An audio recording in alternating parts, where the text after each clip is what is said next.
hoa gì bữa tại này bữa hồ bữa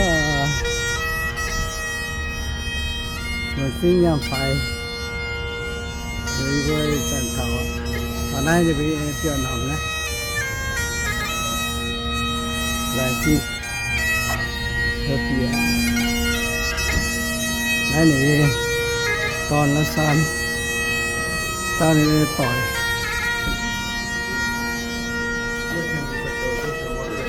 rồi xin cái này chả nhớ thả ra tại cái này rồi này sẽ những cái này sáng một chút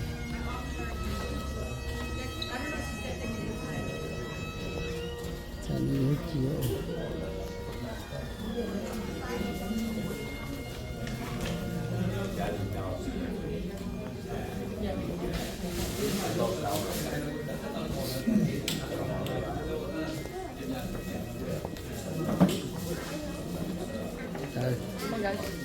nhầm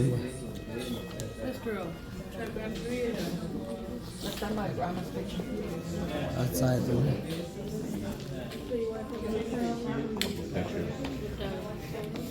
sai đi vào tận nào Awesome. No, oh, I thought you were using mine. I'm going for a picture again. Ready? One. thế này bố số cung nhìn ta kiếm mình Tu mà. Hai giờ như là hay là chuối này. đó chỉ sĩ mình nó ta có trên số cung giờ đã tao tao đi toàn hồ tao đây Để chịu tụi số bay. thế hai món này luôn nó tỏi nó ta này ta kia để chuẩn bị cái này sẽ chia bùi này giờ đi ở chữ để phá như này đây là bữa em hoang tỏi lại để xuống mình hỏi này bùi tao hàn sĩ tỏ nên rồi xây mẹ lừa nè chuối yên hỏi nó bữa tay liều lấy nè tòng tay nếu liều lấy nè xin xây gì đâu yên hỏi sản nó bữa cấp xuống như nào rồi lấy bài nhìn xăm nha nếu mà tê sợ tay chừng rồi tới này nè xì lăng nè tê xì nè xì lăng nó hay phun phát nè toàn bụi thì này tê phun phát em cứ đi hoa sẵn tao là này buông này phun phát này mua tỏi phun phát xuống vô ha tao là này toàn sẵn bây giờ yếm tôm tao dài này tao này phun phát ôm thì xuống này phun phát tê mua tỏi sẽ xây xuống yếm mà đi hay xong nghe yên hỏi nó mua tỏi liền số này lấy chim ô lấy chim vui xuống tai mang ô hiện xăm nhẹ xuống này lấy chim xăm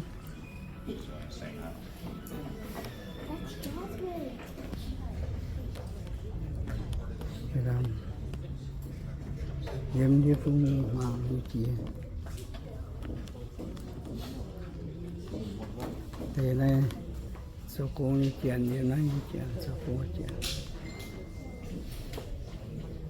như là em hết quá ta có hòa thì kiếm ghẻ em bé sám như đó ta sợ tay cái rồi thì như này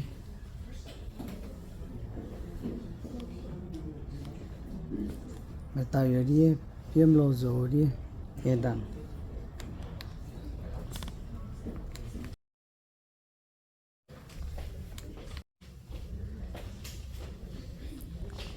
tao phiếm phân tỷ chẳng nên pháo chỉ phiếm phân tỷ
cái cùng mong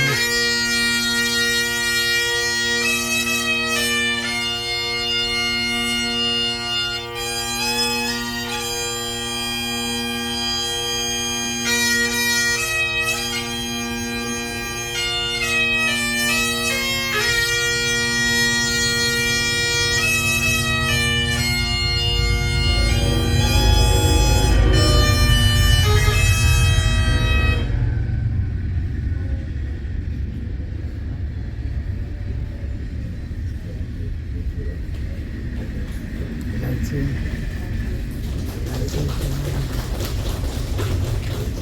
cái thì tình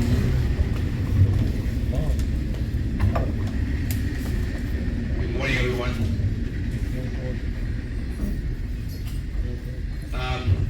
For the one of you that don't know me, my name is Mike. So I'm a 義工人話會到變咗哦。OK，很多義工人話都做呢度人哋面個心嗰度咁變咗都人哋話係義工同人話講我。First and foremost, I want to thank God for today. We're here to celebrate life. Okay, so I want to start by saying to the family, everyone that's here today, has been here since day one. We grieve with you, okay, for your loss of your mom, grandmother, great-grandmother. So just want to let you know that it's okay to grieve. It's a normal process of healing. So don't be afraid to grieve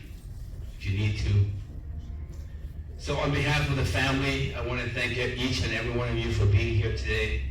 for taking a precious time of your busy schedule to be here in supporting and comforting the family. By being here today and throughout this week in helping with the family, with everything else, family are really grateful and appreciative and blessed to have all you here. So may God of all comfort and creator of the universe, bless all of you abundantly for being here today. So speaking of God of all comfort, I know that we're here as a church family, believers and non-believers. We're here, we're trying to comfort the family as much as we can. But the true comforter in the Bible it talks about in 2 Corinthians chapter 1, verse 3 and 4. Let me just share this briefly. Praise be to the God and Father of the Lord Jesus Christ, the Father of compassion and God of all comfort,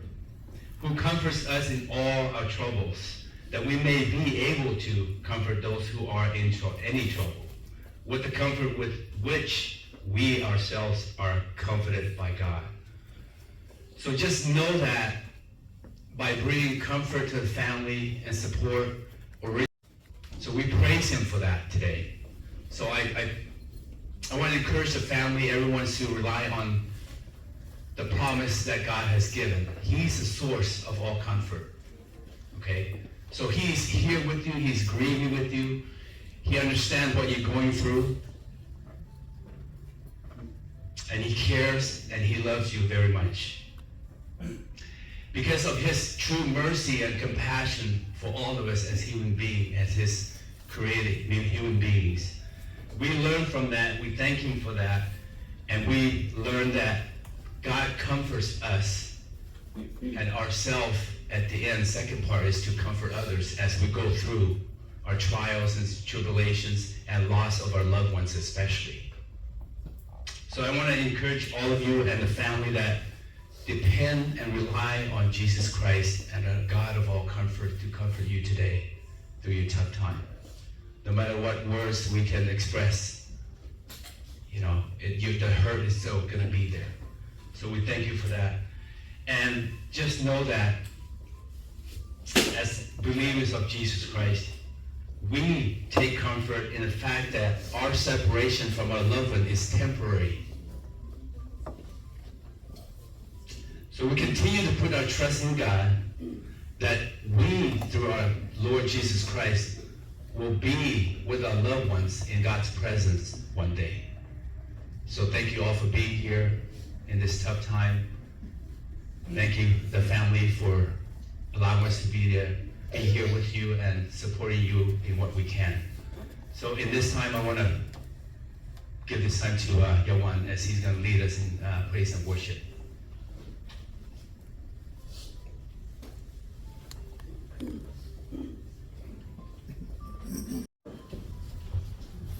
Hello bữa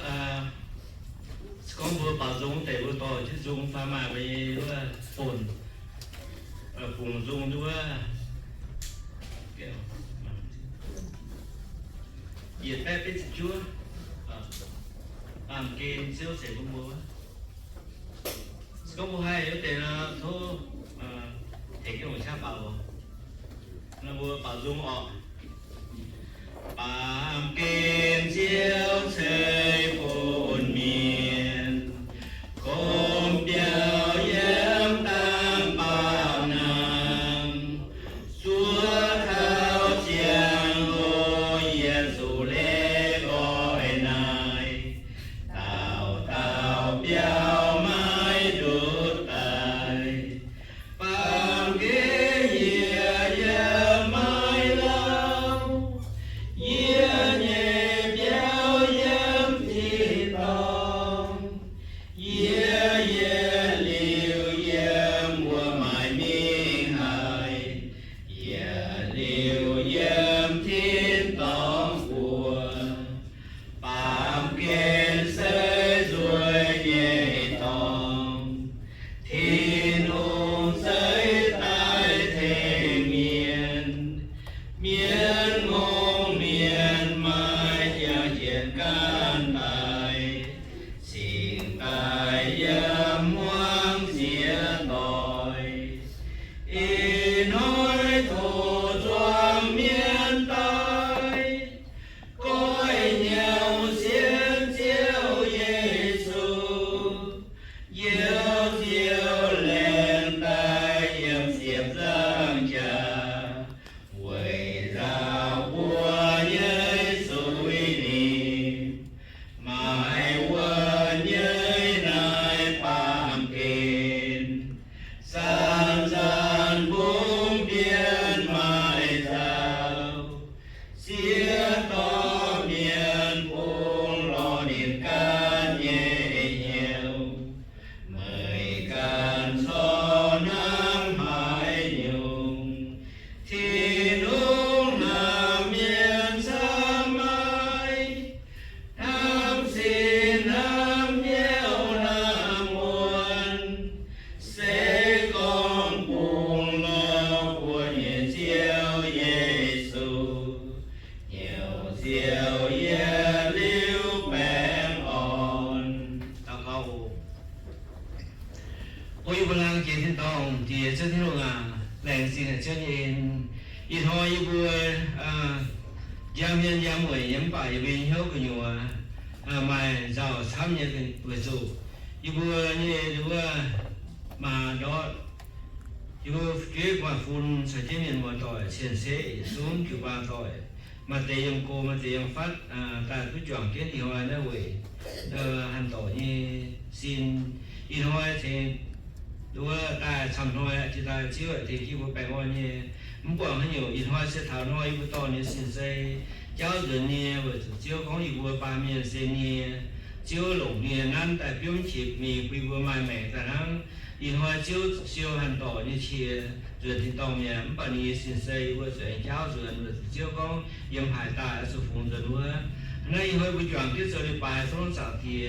tôi muốn để cho hộ của đồ sáng nay đều mà bè hoa nhẹ view mà xin kia bà dung tăng hình xe có kỳ sâu nhung nhung yếm chiếu thì luôn để cho họ mê đèn xin hồ chiếu và đèn xin hơi xuống tài việc tích chọn cái này phụ số chiếu to chỉ còn ta cao thiên duyên của amen bé chụp nhiều chụp nhiều bé chụp nhiều thế cái bảo hộ để ổ yếm hai mùa còn hay cả nó em tao phây on ta đó còn nó cũng bao rồi thôi nhiên xa kê của phiền Giêsu tai lo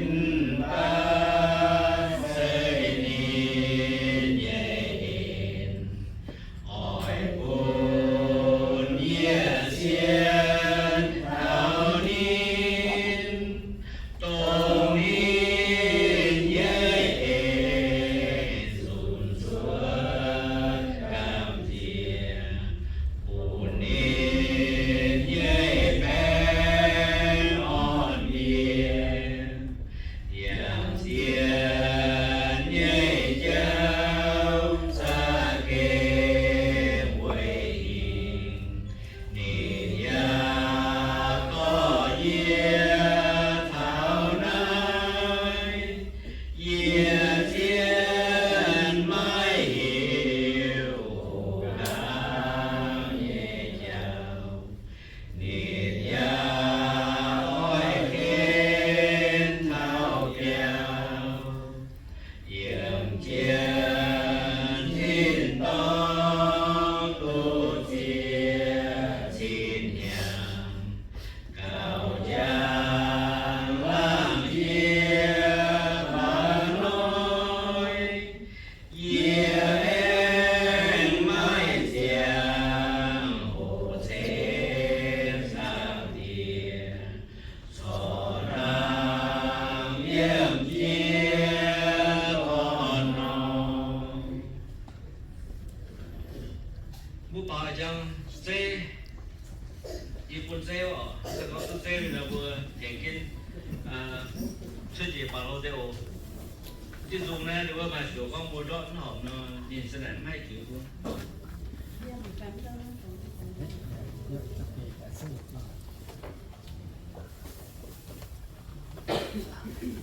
บัวปิตาโลตองสวยโอได้ไหมก็บลูเช้ามาเตตองเนี่ยยี่บัวของการบัวปิตาโลตองสวยมันได้มาเนี่ยได้มาเตตองได้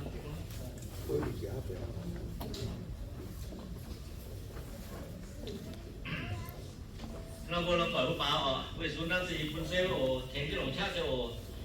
เมื่อยงจงมอยเลคอยป่าเมียนเย่ต้มเจ้าอ้อยยางเห็บเย่แก้มเยี่ยมิง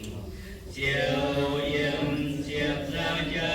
ผู้พานางเย่ชาเชียคนเป่าเท้าย่างลางเย่จริงอยากเสียบตาจ้าเจ้าเท้าเปียวอยากเสียบตาจ้าเจ้าเท้าเปียวนิ่มเย็นเยียวเย่มิงเท้าสามเปียเย่จริงอยากเสียบตาจ้าเจ้าเท้าเปียวไม่ยงจงอ้อยยางในผิวไฟไฟในเจ้าตามเทียนเนียนเนียเสียตามมีเนียเจียวตูเท้าเสียวเยสูเยเปียวตูเยลิวเยเมียนยางลามสิงอยากเสียตาจ้าเจ้าเท้าเปียวอยากเสียตาจ้าเจ้าเท้าเปียวนิ่มเย็นเยียวเย็นมิงเท้าสามเปียเย็นสิงอยากเสียตาจ้าเจ้าเท้าเปียว会用中爱养爱丢马将年交，心耶稣耶早灭命，教为人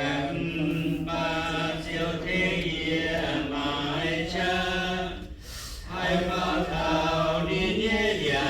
冷静，要写上家教逃标。要写上家教逃标，宁愿有夜明逃上天夜晴，要写上家教逃标。到中间没来啊，对吧？也是三啊。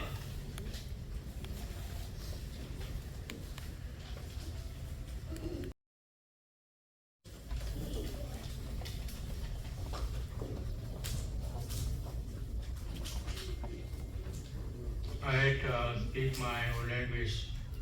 Khmer language. Sorry for the English. But my way to translate. Today, in a year, nhị quê tô tầm trang con thảo bùa hiện chúng tôi xin chủ theo trận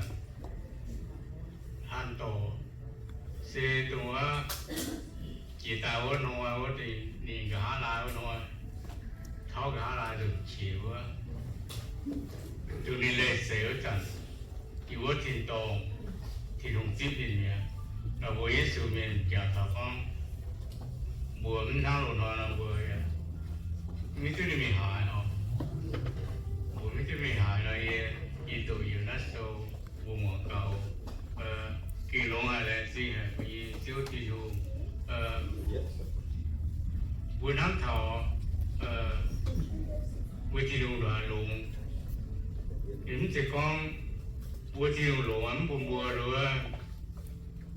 mình thiên tông bùa thị trường luôn thì sẽ rồiจะ讲天当不过，也总是里面东不因的时候呢，我就都成了因也可能多，但也可能多咁脏，但也也咪讲，我去都我因那种白根也流流，东我一心就车我阵，因我天当天后我不能ไม่เจเมียนโจตายโจตายเปียวบัวยิมบัวอย่างทุกปีก็ถามว่าบัวยิมที่นำปักเกณฑ์เข้าขนาดมันไปยังทินตองทินหูตรงก็เลยเสียจันทินหูกันบนน้ำเถาbùi yếm là cùng mà miền xe hay chỗ béo rồi yếm miền bắc kia na mà miền hay chỗ béo yếm bả nung đồng thì nung bún non bùa yếm liu yếm béo xe yếm liu yếm tòng chỉ nói đó bùa quật yếm nó xe đó thì khu ha trên trên là thì liu quần thì mình thầu bún non béo mẹ mình thầu non tòng mẹ luôn hay rồi thì món tỏi vừa miền mùa tỏi thì chúng để chọn cái là sẽ cuốn nằm khu cuốn nằm sền sền bảo thì thu nghe thì thu được đấy mẹ thì thu cuốn nằm tiêu thì mình thấu nằm tiêu mẹ hay gì thì thu nếu vừa vậy mà thấu thì gì càng có thấu vừa em chỉ đang vừa dùng chỉ dùng vừa mà mình sẽ phải hỏi bất cho mình nhiều buồn niềm bướm nó lộn hám thảo của em biết sẽ giảm lại anh nhớ gì à nhiệt chế bên nhiệt chế ở chủ khâu yếm sẽ con miền bên miền nữa hà nông bảo buồn hám thảo buồn em sẽ giảm lại buồn dùng chỉ em buồn y con thấy nhiệt chế bên nhiệt chế chúng tôi sẽ nhiệt chế bên nhiệt chế mà cùng tổ xăm nha, nhiệt chế mà chỉ nhận xăm nhiệt chế mà cùng xăm, hay dùng bùi ở chỗ mai, bà ý nói bùi tổ, chủ dùng chiến, dùng, chủ đó là nhỏ nhưng mà nhiều về mua hoàn toàn mua chuối qua phun mua ở chỗ số giàu thì đi nhém và chỉ giàu nó rồi nói vừa giàu á giàu tầm lắm luôn khi trời vừa giàu thì sẽ đi sống vừa yên lo thì chọn vừa lo là vừa chạm thọ nên để sẽ vừa thối tiêu thì vừa hình kia đó thì vừa nắm thọ vừa trò yên chính nó bằng kênh như thế hồ nó vừa mai tu giúp yên liệu nhé và cái gì liệu nó sẽ thiếu mình và thằng ta tổ nó sẽ thiếu vừa là lá nhỉ thì thằng nhẹ nó sẽ thiếu quần phâu cho nên còn chết thiếu rồi là cũng hai cái gì liệu như tổ quần phâu liệu như cái đá và liệu chú lùng như tổ vừa thằng thảo vừa ý trận điểm này sẽ khâu nhẹ bà ta lại này vừa tiêu nhiệt liệu nhẹ sẽ lùng nhẹ có thảo đâu á kia nhau bữa thì có yên thiếu yên 本來是都那是長一陣不都嘢，講正啊，一陣不都嘢吧，都嘢鐵當，本來呢本挑唔嚴，唔該嘢咁係只不過，原來不過因唔到是我就改，我就挑，我就嚴節，不能頭，不跟那先至不跟走。 Ra đây phải khóa ôi. Bữa đầu nó bây giờ là con là chỗ bữa mà những buổi con rồi bây giờ ông thái là những chỗ chiếu những gì bây giờ bữa xin chiếu được bữa con thảo con chiếuแต่ทั้ง nó thiếu đi bên giang nhẹ nhẹแต่bữa ở chỗทั้ง nó thiếu sẽ tu nó nhá con muốn thiếu muốnแต่tụng muốn nó im ra nó mà chỉ muốn nó chỉ ta đó chỉ lười giang bữa nè con thảo tầm trang tự chế nghiệp thì con thảo bữa sẽ chẳng nó bữa thảo xiên phim muốn sẽ tổ mạng nó buồn nhé xiên phim sẽ bữa sẽ chẳng bữa chẳng bữa yên kiến bữa năm thảo con chiếu lười giang tổng bữa xiên phim có niềm mới hại bữa nhớ có niềm tôi chỉ bữa mẹ em nó siêu cần liều lệ tại buôn mùa đâu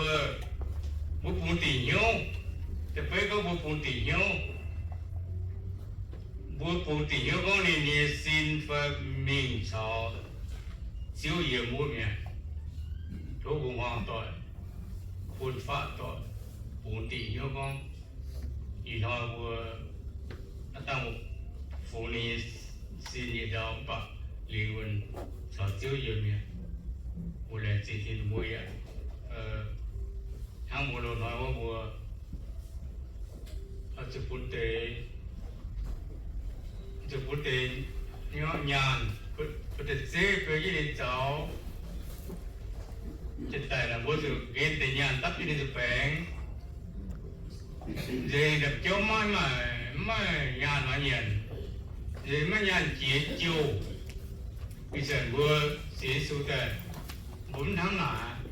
bây giờ chiếu liều lệ nè chỉ chiếu à chiếu cần về nè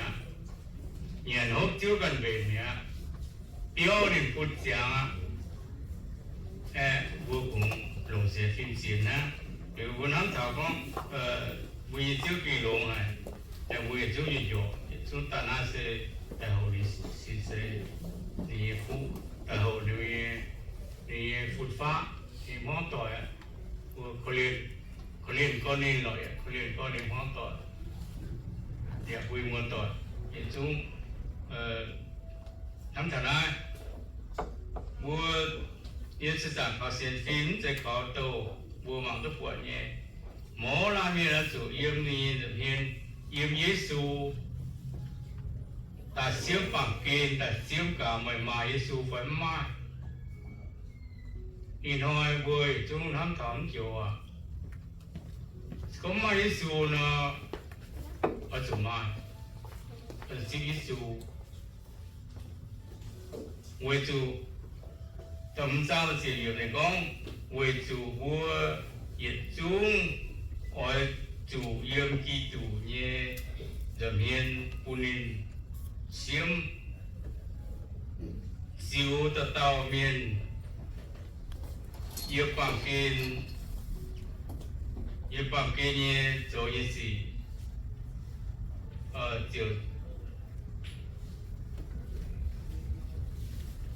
cho tôi lồng phát siêu cho yêu ký chủ con yêu bằng kênh với cho lồng với cho mà siêu với cho xiên siêu thì nó yêu con năng tiền phun vui với chủ tại hiếu miền ngoài có chữ nói mỏng nó tại hiếu miền ngoài có chủ tại con nó tiền tại con dễ chỉ chịu à đúng không của hiếu con một phun thì hiếu con một những tao cũ những tao tổ những tao mà mình sợ thì đồ tao thì chịu nhiều mua miền vì nó vừa với chỗ cấp nhau tàu cậu lìa đâu có bị bệnh như về chiếu giảm thì nó như là gì hả mày sẽ về mà làm khẩu vốn là như là bị bệnh vốn là như tổ như vừa là gì mày thấu mày đâu ý nói như vừa thì tôi có ăn tổ đến sau đi xin xe讲是讲人才有个讲简单吧，就标高呢，就不能标呢，不牛呢，就是有来是就它就按，如果刮风、刮发潮呢，到呢追我，写我中牛，มาไปออนมายินโยตัวได้สับปะโยที่ลงสุดเจียวตั้งอยู่มาเจนหรือว่าphụ nữ gì đâu chiếu sao đồng yên yêu yên chiếu yên lệ cho thật giang cho thật chung yêu chung như vậyแต่นายถ้าchiếuคุณมาแต่เสียนมาแต่ชมเสียนปะchiếuคุณไปอ่อนอยู่เชื่อเหลียวน้ำไม่เจ็บไม่หนักเชื่อเหลียวน้ำยังchungมาอยู่มาไปอ่อนchiếuอยู่ว่าเลยchiếuจินูโทchiếuคนไปอ่อนอีจันเต็มยังว่าให้给照应我，把路的讲吧，讲照应我，平常的生天路，到生天路，他搞得最有，阿门。